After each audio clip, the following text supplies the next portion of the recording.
Community looking for solutions this evening after 5 young people are shot following 4th of July fireworks at Smale Riverfront Park. Police say that a 16-year-old and a 19-year-old got into a shootout following an argument, killed each other, and then wounded 3 others. David Winter has been speaking to people all day, including Cincinnati's mayor, who held a late afternoon news conference. David, the mayor, really fed up with all the teen violence. Certainly seems to be, Paula. He says this is completely unacceptable, but he also is certainly not shouldering any of the blame for the violence. He says this is a community problem. It's an issue of values that are not being instilled in these young people who are resorting to gun violence to solve their differences. Now, I asked the mayor, isn't the city, though, partially responsible? Shouldn't it have foreseen that there were going to be hundreds of youth down at the riverfront after a fireworks show and perhaps better staffed it with more police or at least community volunteers? We're stretched thin and we cannot afford to put a cop on every corner. But the executive director of youth development group Cradle to Career says it does not have to be cops watching kids. Maybe try to go to some community groups and say, hey, let's prepare to have a lot of kids being down here.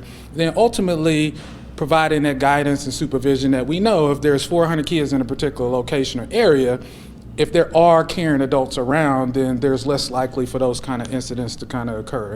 But it's not just large events where the problem is happening. Of the 49 homicides that have occurred in the city of Cincinnati already this year, a third of the victims, and in many cases the suspects, are 21 or younger.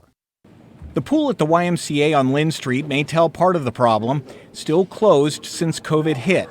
The head of youth development says COVID decimated its staff, going from 1,750 down to 700. There's not a lot of resources for pools or nighttime youth programming. We have not done a lot of that since COVID, and being able to provide those types of services, mainly due to workforce, mainly due to volunteer support, so that we can facilitate those types of programs. Councilman David Mann, like the mayor, says these kids need more parental attention. I asked whether the city could put more money at providing activities and mentoring where parenting is falling short. The parents aren't doing it. The parents aren't there.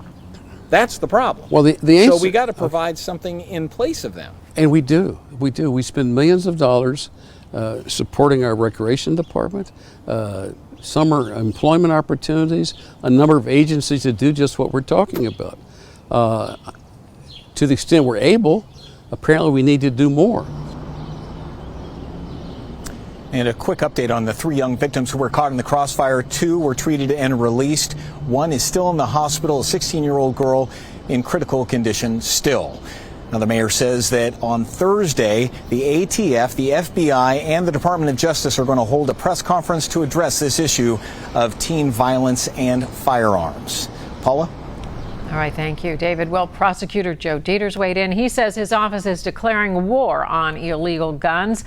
Today, he tweeted he's directed all assistant prosecutors that there will be zero tolerance for plea bargains in any cases involving gun violence or possession of illegal guns.